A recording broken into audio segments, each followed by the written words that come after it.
left of the left is worse than the right of the right, which is amazing because they're both bad. But now comes their next losing move on the chessboard, the Epstein files. Because they don't have anything, all they could do is speculate.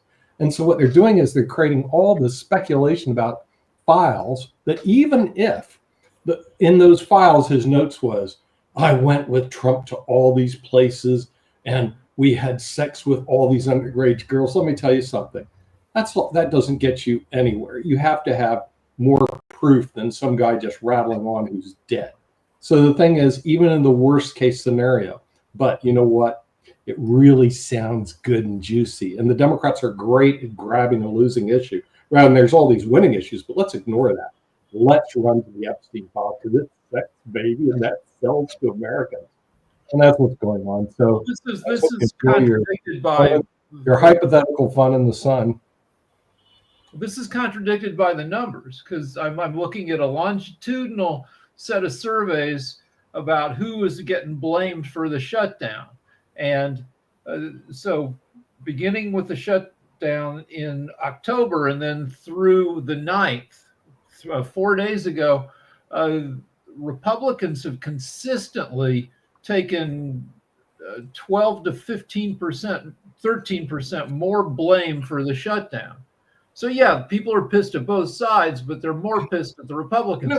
And we haven't hold on, we haven't even seen the Epstein files yet, but there are these emails released in which Epstein says Trump is dumb and evil and should never be president. And also, I mean, and I got a question for you. One more thing. One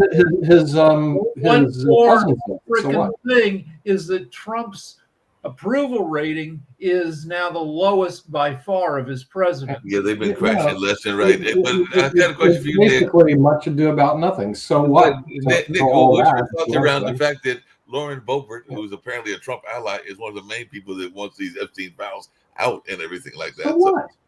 So this is what I'm saying is you guys grab red herring number 2. In other words, you bounce around from losing issues to losing issues. It's like your last losing issue was the shutdown.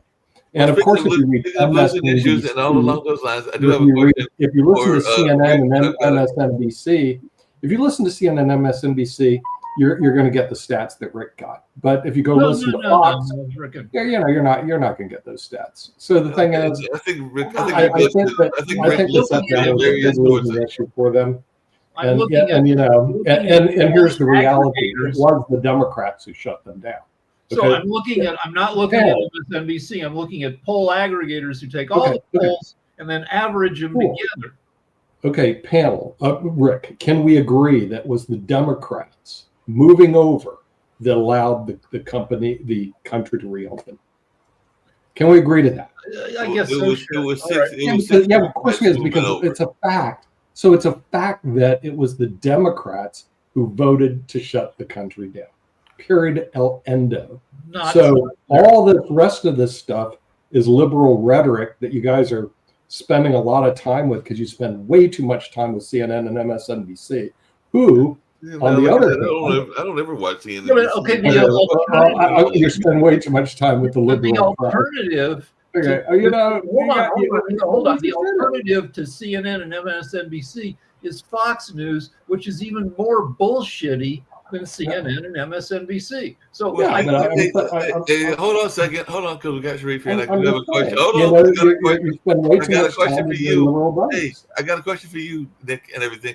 Because apparently Trump is committed. He's very committed. He said even yesterday to this $2,000 tariff dividend payment. So is this going to actually happen? And if so, how is it going to happen? So we're going to find it's not going to happen. Why is he so committed to it? It's not going to happen. It's a dream. Because first of all, he can't declare the dividend. It has to go through Congress and the Senate, and they're the ones that are going to vote for it. And the U.S. is basically bankrupt. So I'll tell you what, that's another dream. Go ahead and think that La La Land's going to happen, and you're going to get your $2,000 check. You ain't going to get no $2,000 check. You're getting nothing. So forget it. So what'll happen is that's all poppycock, as they would say. But now there's another poppycock thing that the liberals are losing on. I love the streak. It's the Susan Sweeney or Sydney Sweeney. I didn't even know who the heck she Sydney was. Sweeney. Okay, Sydney. Mark. I don't movie about a boxer. I honestly didn't know who the heck she was, and all of a sudden, there's an ad that she likes jeans. Now, personally, I hate jeans. You'll never see me in jeans. I won't wear jeans. I think it's, not classic. You're talking about a non-controversy from 3 months ago. What? She did a jeans ad where they said she had good jeans with American Eagle. I mean, I think 3 months ago. Doing a great job. That's not what she's in the news for now. That's not what she's in the news for now. I know, but see, this is how stupid it is. Okay. Yeah, but nobody realized it was a manufactured issue that nobody in the world gave a crap about. No liberal in America. That's what I'm saying. This is a manufactured issue, and I'm sitting there going, okay. First of all, I had no idea who she was. Nobody gives a crap about what ads Sydney Sweeney does. Right. And I didn't either, but now it's all over Facebook. I can't get her off my... Then your Facebook is in a time warp from 3 months ago. Nobody cares. My Lord. Anyway, your friend Mark Zuckerberg said folks have been barely paying attention to this movie, even though I must say that it is an interesting case with the actual boxer and everything like that, because I watched the documentary this past weekend, and it is a fascinating story, and it's not even 100% sure that her husband committed the crime, even though it raised some interesting legal issues and everything like that in the piece that I saw. I think that You're talking about the movie Christie, which tanked the box office, in which Sydney Sweeney plays a gay boxer who got beaten up by her husband.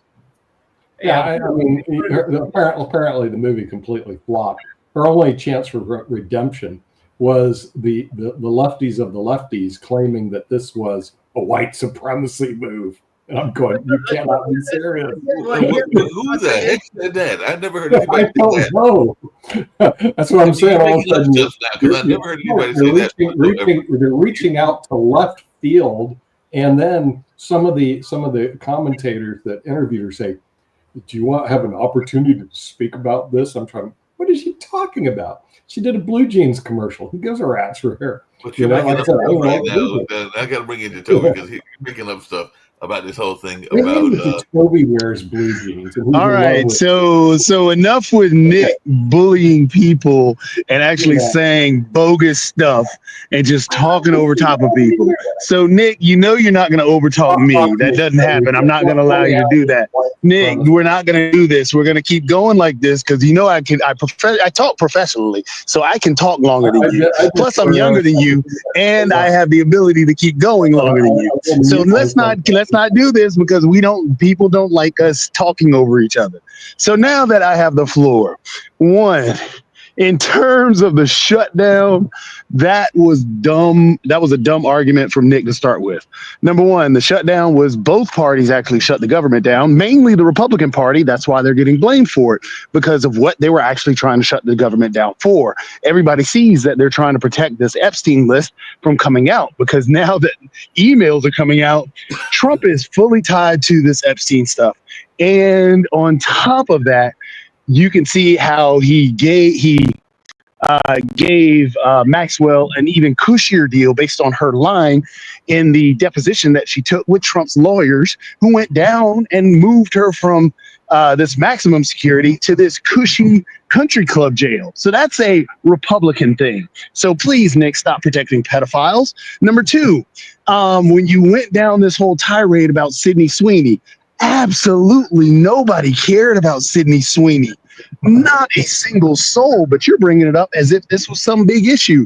You know who it was an issue for? It was an issue for the right wing to create some manufactured talking point. Therefore, we can talk about this. And check this out. We're going to change everybody's mind and show how woke the liberals are, even though not a single soul took the bait or even cared about it. So Sydney Sweeney became the darling of the Republican Party, the big time darling. She was the calling card.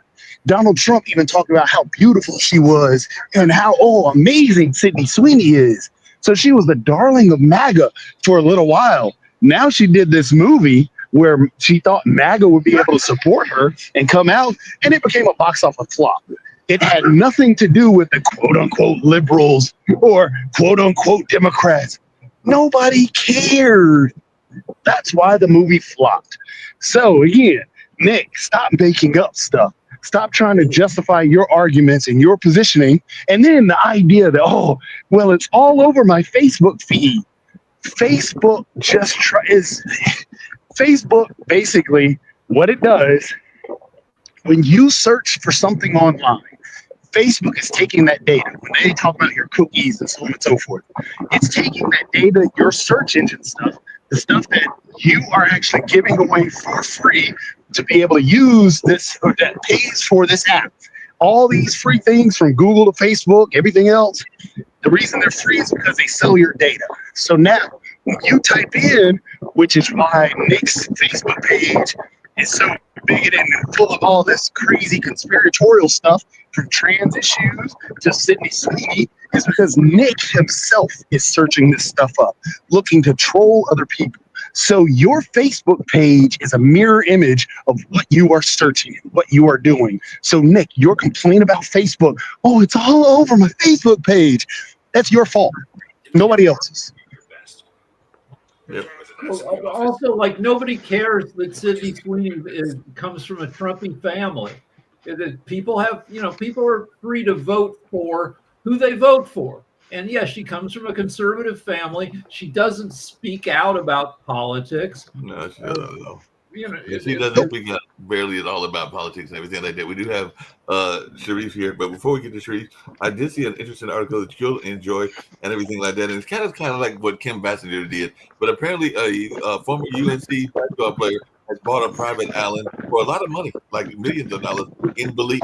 So you're gonna go talk to Reggie Bullock, because apparently he's got a lot of money that he can go buy a private island, just like Kim Basinger did in South Carolina and everything like that. So I just saw that come across my feed and everything along those lines. So I'm thinking you need to go reach him for some of the things you want to do and that Sharif wants to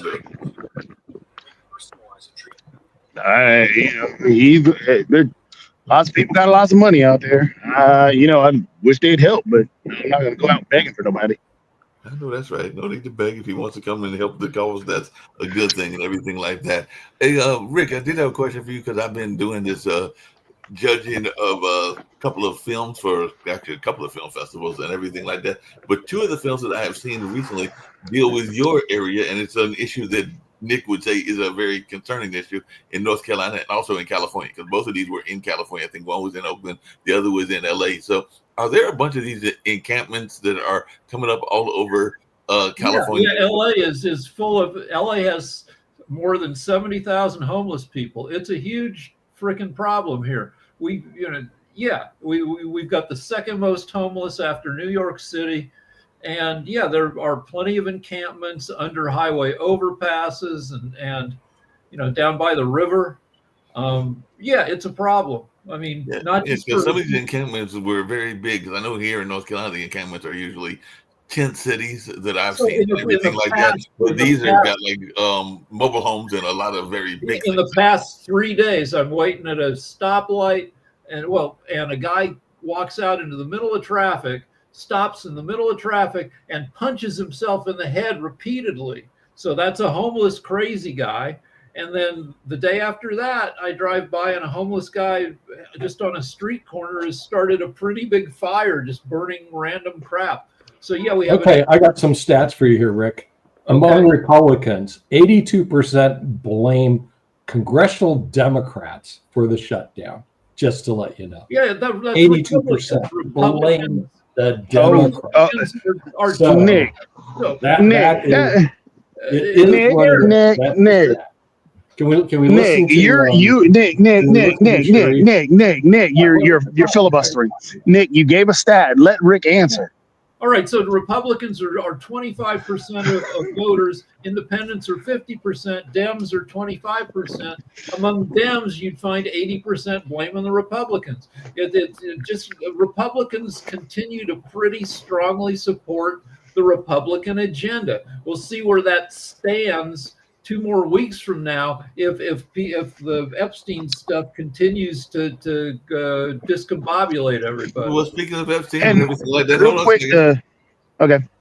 I was just going to say, you guys are having wet dreams. We've got Dr. Sharif here, so I want to hear what Dr. Sharif has to say. Hold on, Nick. I want to hear what Dr. Sharif has to say about both Epstein and this government shutdown. Yeah, they don't have anything exciting. Another voice from another part of the world. Okay. Yeah. Actually, shutdown and all of the things. Yeah, this is actually very important issues for USA, and this is very new for me. Even though Bangladesh and Malaysia and this type of countries, I never seen this shutdown and shutdown related things. This is very interesting discussions, but I have a solution for North America. I believe that right now USA has economically a lot of challenges. Besides that, USA, I also believe they have leadership challenges, because what I understand that many people like Trump initiative, some of the people do not like. There is a conflict. This is good. USA is a good society, and they have conflict. This is good for their society. But in terms of immigrations and other things, I have some question. Let's say suddenly for H-1B visa, Trump said that, okay, it's $100,000 if you want to apply. Then he said, hey, we do not have a lot of talented, so we need a foreigner. Then for students admissions, he changed a lot of law. Then they said, okay, we need immigrations and all of the things. As I work for talent economy, I have a better strategy, because USA need a lot of finance, lot of fund.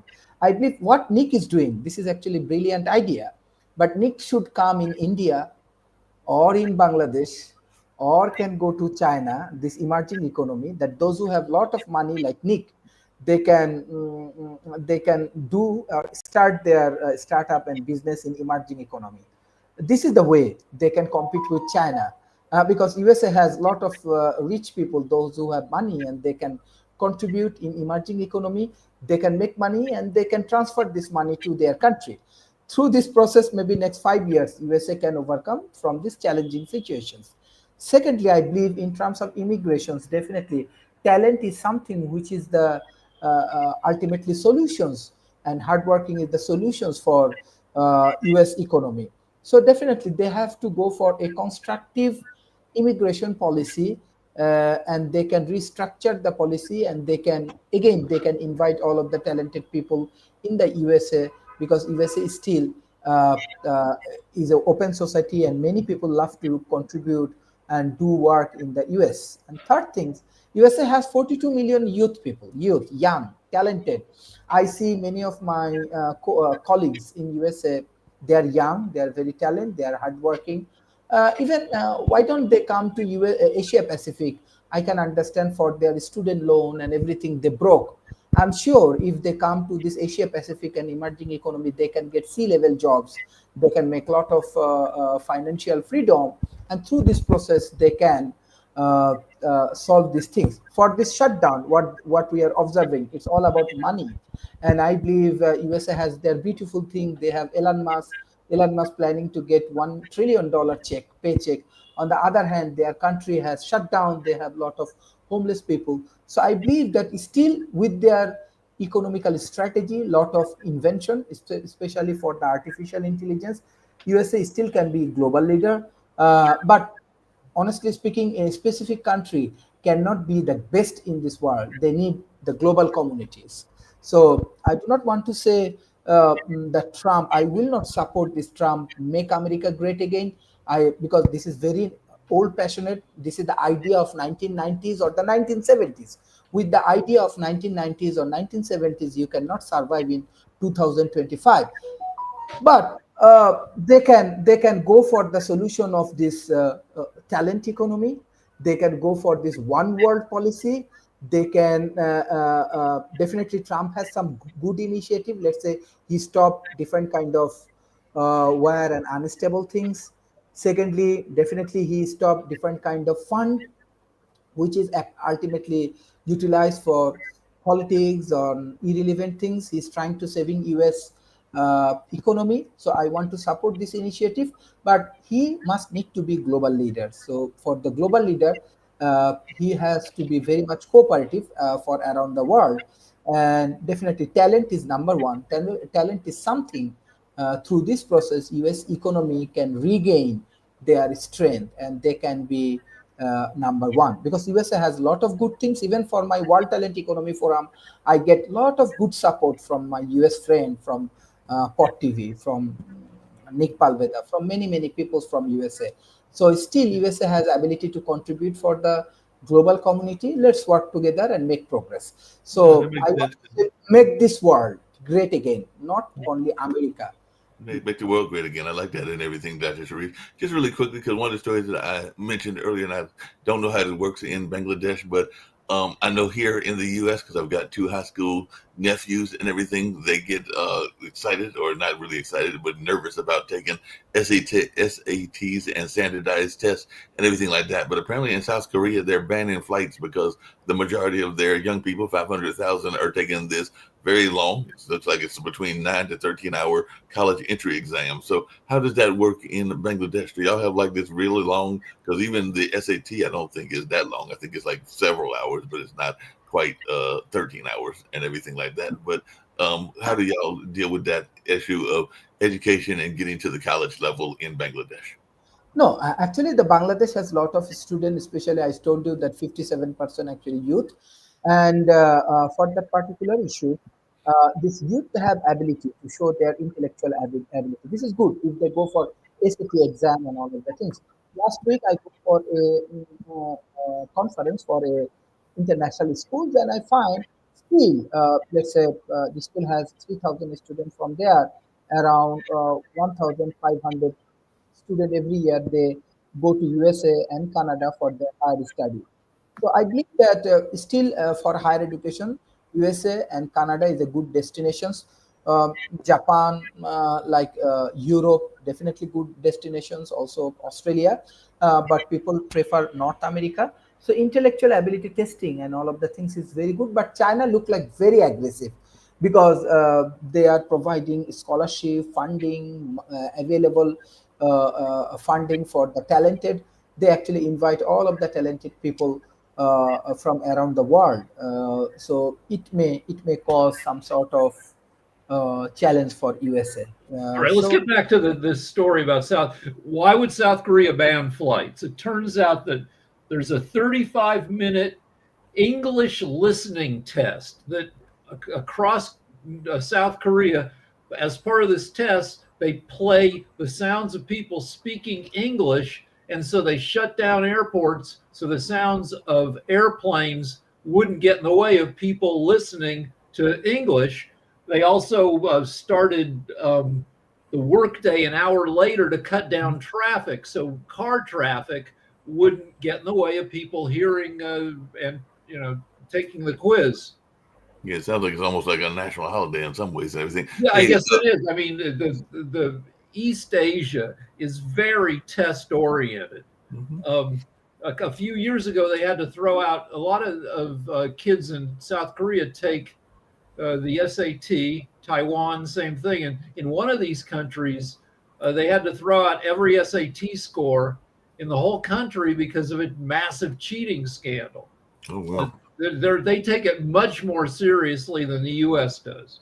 Yeah, I was going to say they seem like they take it much more seriously. I did have a question because we've talked a lot about AI here on this network and in this particular show and everything like that. And apparently the Russians have AI as well, but they had like a mishap because apparently their AI robot walked on the stage to this triumphant music and took a few steps and then fell flat on its face. So apparently that's something that people are giving a hard time about because it was a AI failure. So we're going to see some actual more successful humanoid robots. Part of Elon Musk's deal, where he's going to get paid $1 trillion if it's like in sports, like some quarterbacks, they get $1 million, $2 million bonus if they hit certain milestones. If their team makes it to the divisional playout, makes it to the Super Bowl. So Musk only gets his $1 trillion if he sells 1 million humanoid household robots by, I think, 2030. Okay. So yeah, we're going to be flooded with robots, and yeah, some of them are going to be shitty. Yeah, some of them are definitely going to be shitty. Hey, how much do we care about? Because it was one of the stories that I mentioned, but apparently people are looking at Hitler's DNA and trying to find out whether he had Jewish ancestry and body was like. They found out a ton about, like, they think he might have had a micro penis, Right. like one of these little teeny freaking, the size of a French fry. They also, the genetics found him in the top 1% for autism, for schizophrenia. I mean, he did go crazy. By 1943, he was fully crazy. Germany could have stopped World War II and kept a huge chunk of Europe as the Nazi Empire if he'd stopped fighting by 1942. But by then he was going entirely nuts, and he invaded Russia, and he caused his own demise through his insanity. And I guess genetic testing is bearing that out. Yeah, proving that he might have been as crazy as people thought he was even during that time and everything like that. Are we going to have some success with this climate talks and everything? Because apparently the indigenous people were protesting and they were saying that their land is not for sale, but definitely they're trying to have some control around climate. And I know that's an important issue to Sharif and the fine folks in Bangladesh. But what are we going to do in terms of finding some solutions to the climate disasters? Well, as we know, we don't need to because it's all fake, meatball. Okay, you're just shitting up bullies. There's no reason to look at that. You don't freaking believe that. And if it does change, so what? I mean, like I said, if it changes, it'll make weather nicer when I buy my place in Scotland. I'm all okay with it. So if you're worried about it getting warmer, I like warm weather. So I don't see a problem with it. All right, so but I'm not going to spend trillions of dollars trying to solve a problem that doesn't exist. It's like we're going to have trouble solving that. Speculation by the witness. I object. Oh wait, let the witness talk. So we're going to have trouble solving the issue due to examples like Nick just gave, because I know Nick doesn't believe what he just said. So yes, there are actual people that do believe that. And honestly, it was Gavin Newsom who just went to one of the climate symposiums, I guess, and tried to speak out for the people of California, saying that they were on board with the initiatives.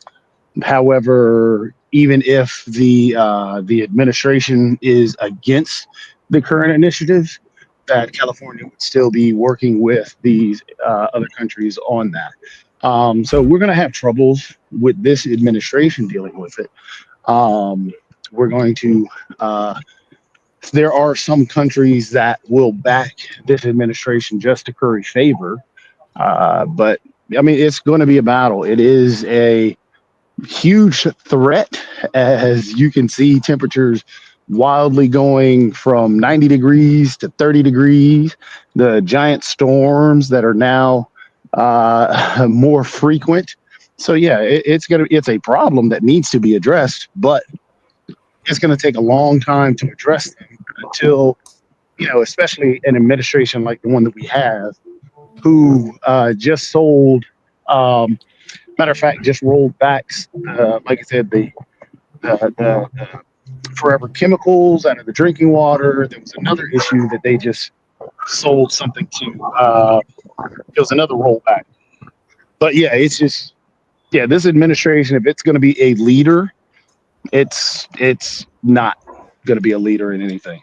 Here's how it's freaking going to go. Climate effects are going to continue to get worse, but we're going to be saved mostly from climate change because Gen Z isn't making enough babies. Where the human population is going to hit a peak sometime in the 2050s and then start declining. The fewer humans, the less pollution, and then we have to figure out how to power AI without wrecking the planet, and that'll be through nuclear reactors. Nuclear power in places where humans mostly aren't will power a lot of AI.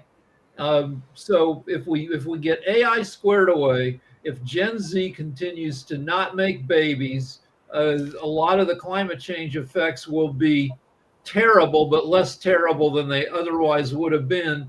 And by the year 2100, the year 2120, things might be Rick, you've said that several times about the lesser babies and the decrease in population of the humans and everything like that. But I do have a question for you. If the robots, the AI starts getting in there and they start developing human habits and all along those lines, couldn't that just as well increase the pollution? Because I'm thinking like not if you're shooting your load into a robot lady. No, but I'm not thinking about that. I'm thinking about like even robots. Like one of the things that causes pollution is smoke. And so let's just say that the robots start smoking. That's ridiculous. No, that's ridiculous. They're not going to do that. That's the what is increasing a lot of the pollution and is going to constantly increase a lot of the pollution and draining a lot of the resources is the advancements in AI and robotics. AI is very bad for the environment. And the batteries right now, because of the way they design the batteries, they are not environmentally friendly as well. So you've got a lot of plastics, you got a lot of oil, because oil is in every plastic that you can think of. So you got plastics, you got oil, so tons of oils being drilled. You got, all the rare earth minerals to actually get those rare earth minerals to design the batteries. You also got the water to keep the AI servers cool as the AI heats up the planet and more people use it. All these robotics are going to use AI. So guess what's going to happen? You need bigger servers. Those bigger servers need bigger warehouses. Bigger warehouses need more cooling supplies, which means more water disappearing. So yeah, that's where a lot of it is, and not talking about, if a robot starts smoking, that. It's just me having a little bit of fun, but I didn't. Realistic and everything like that, but definitely, they do create some pollution issues and all along. But there's a lot of stuff that as people stay home more because you can work from home. If you get a robot girlfriend, you're not going out like looking to get laid like 5 nights a week like I used to do when I was in my 20s. You're staying home. So there's people will. There will be less automobile traffic. There will be less air travel as people do more things from home. There'll be less kids too, though, because like I said, I'm 63, so it doesn't matter that much to me unless I find a younger woman and everything like that. But it's not like you're going to have a baby with a robot, to your point earlier. Well, I mean, even that trade-off with the less cars on the road and the less air travel, you're actually not really losing much when you turn around and have to use the amount of water it takes to cool a whole server.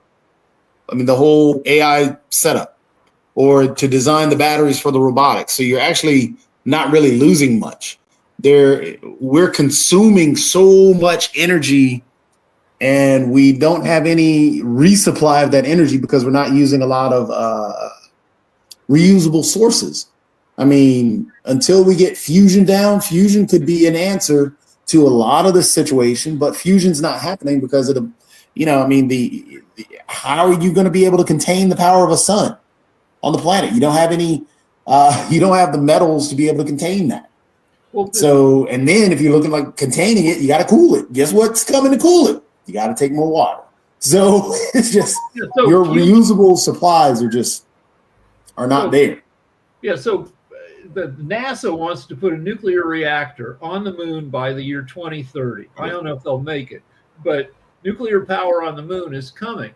I don't know if you want to build a bunch of dirty power, the place to do it is on the frickin' moon. If you could put up a gazillion little reactors on the moon and then laser the energy back to Earth, then that solves a lot of problems. And of course, that's not in the immediate future, but by 2070, if the moon becomes a massive nuclear fission power plant, then that handles a lot of the energy needs of AI.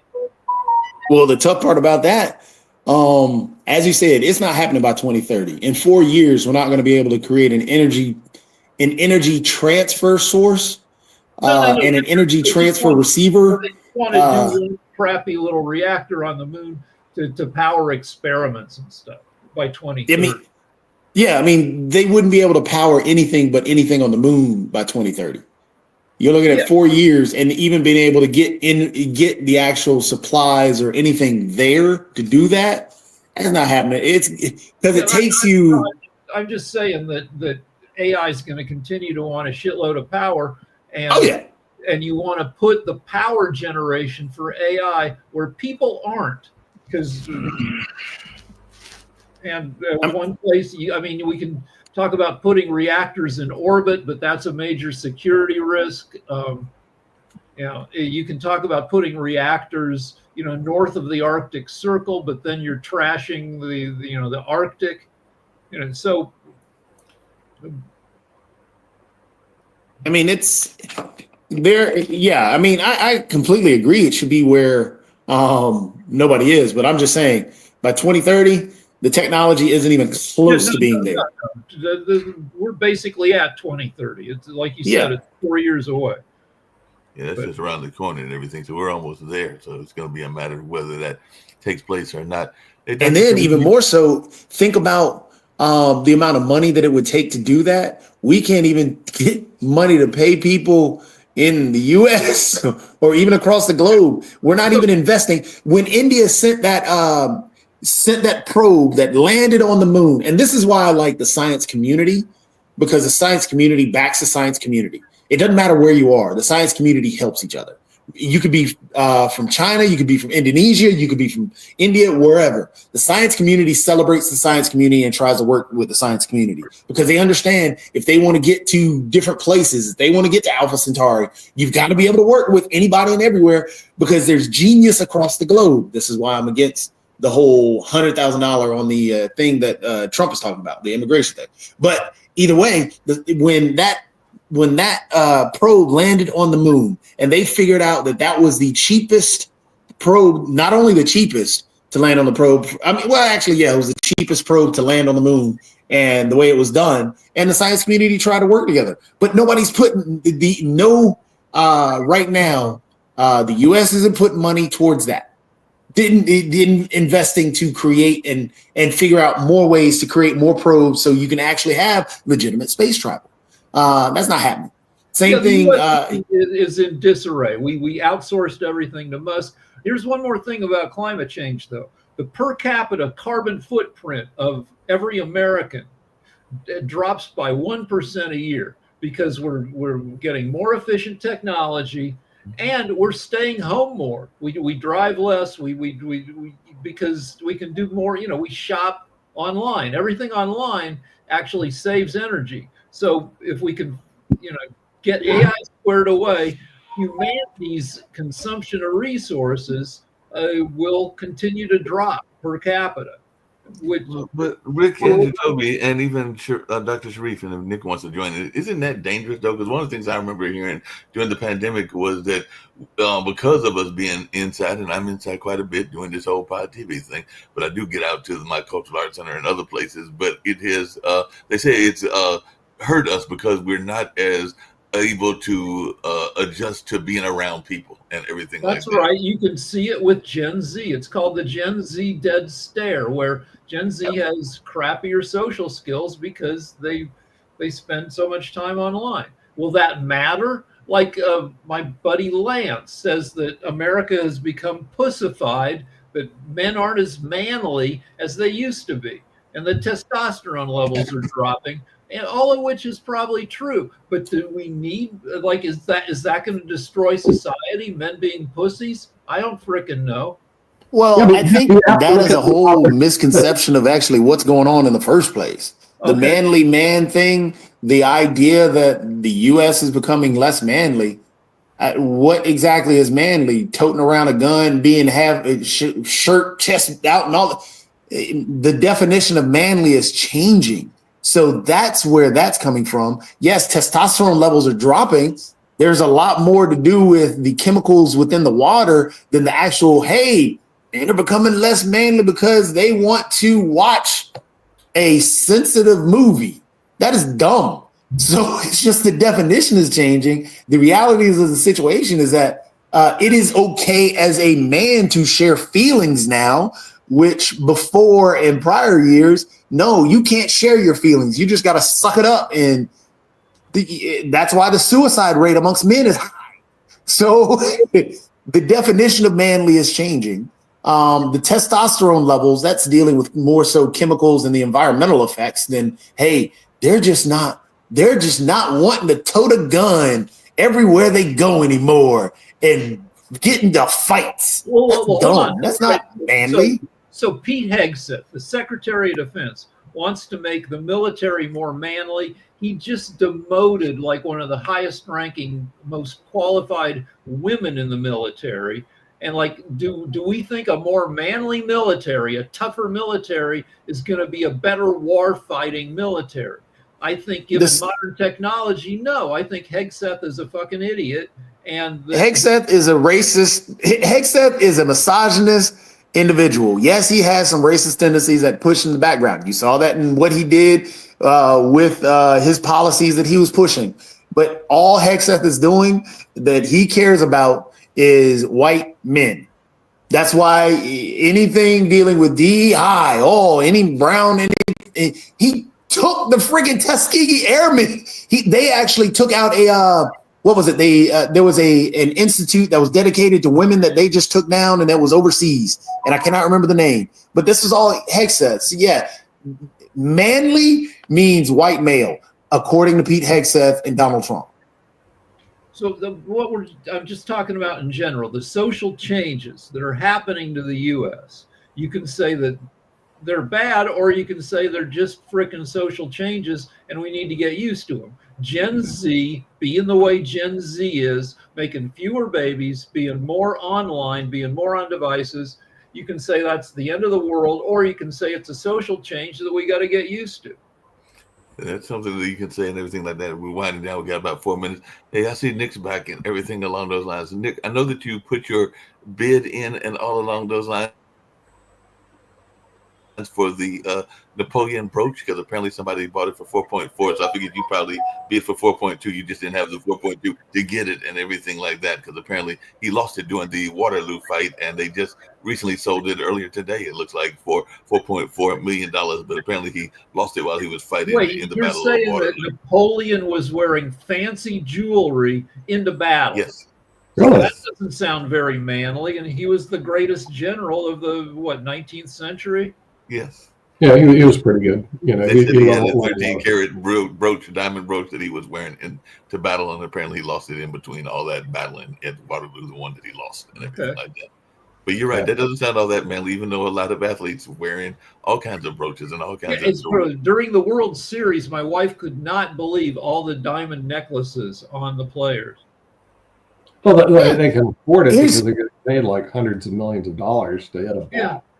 I mean, it's incredible. That's part of the problem with wealth disparity, is that for some reason, if you're like an athlete or an entertainer or even certain corporate executives, you can get $1 trillion, $1 billion, and all the people who work, they get squatted on. So, it's the problem is the athletes and entertainers, athletes in particular make a ton of money, but they're also getting screwed when you take into consideration how much value they generate for the team owners. Well, the thing is that what you have is a winner take all economy, Rick. And the thing is, remember during the Eisenhower administration, the income tax rate was 90 to 94% to help pay for the war and the debt.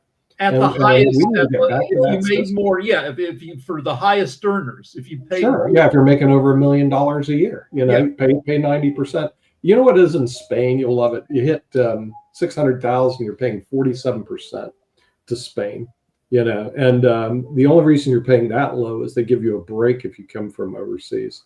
So they can get down to 20. Speaking of breaks and everything like that, I saw an interesting ad on TikTok of all things, but I was just curious.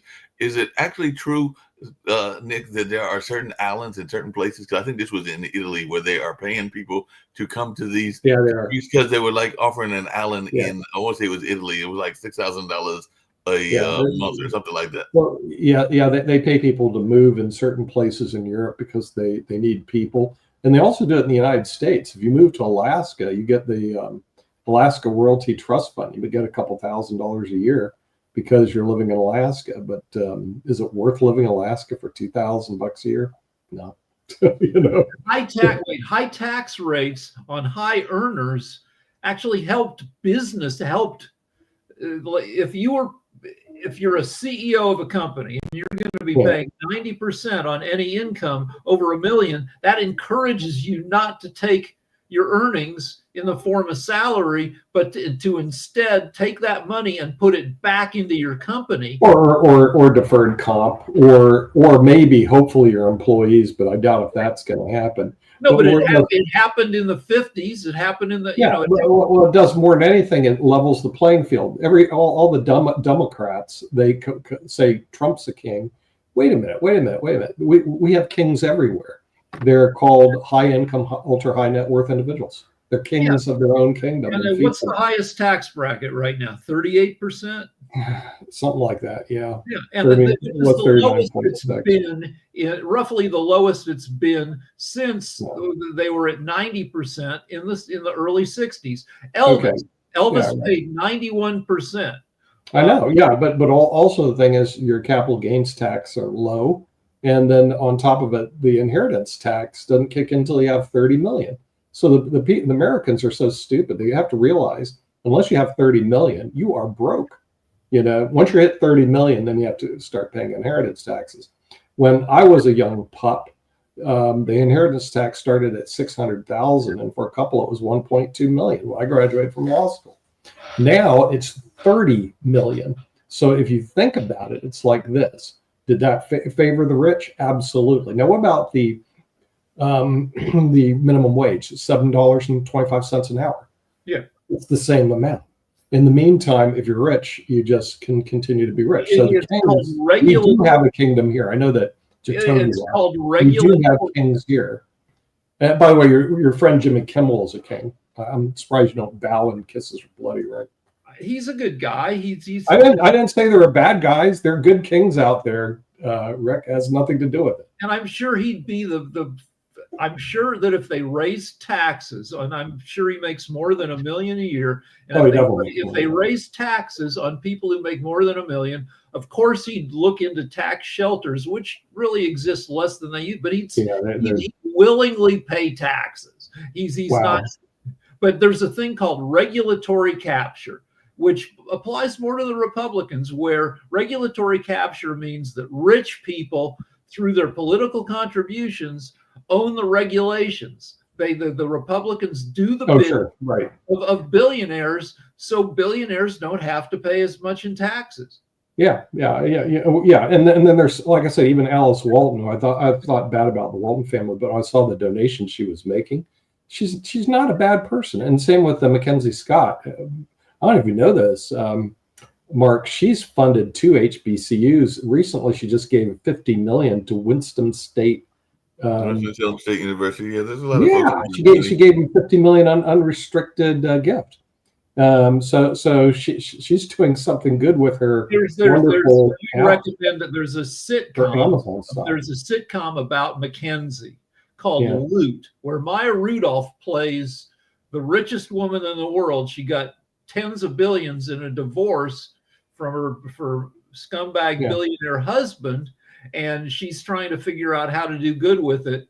And it's a really fun. It's not a it's a funny show. Like the last episode we saw, she crash lands on an island that is occupied by a nudist colony led by Henry Winkler. So we got to see Henry Winkler naked along with a bunch of other naked 80-year-olds. Oh, great. That'll be exciting. I can't wait. We get ready to wrap up and everything like that. Just really quickly, Nick, I did talk to a maintenance worker here at my apartment complex, and he was telling me that they just recently moved because him and his wife are travel nurses. But he was saying that the interest rate has gone up. I think he said from 2.9% to 7.5% that they were paying. So that's another issue we got to deal with housing and everything like that. I'll see if we have that next on David Walker, because I think housing is an extremely important issue, and I think it's also important that we get out of here because we're past an hour. Yeah. So we got to go. Everybody's leaving. We'll get out of here too. So, David.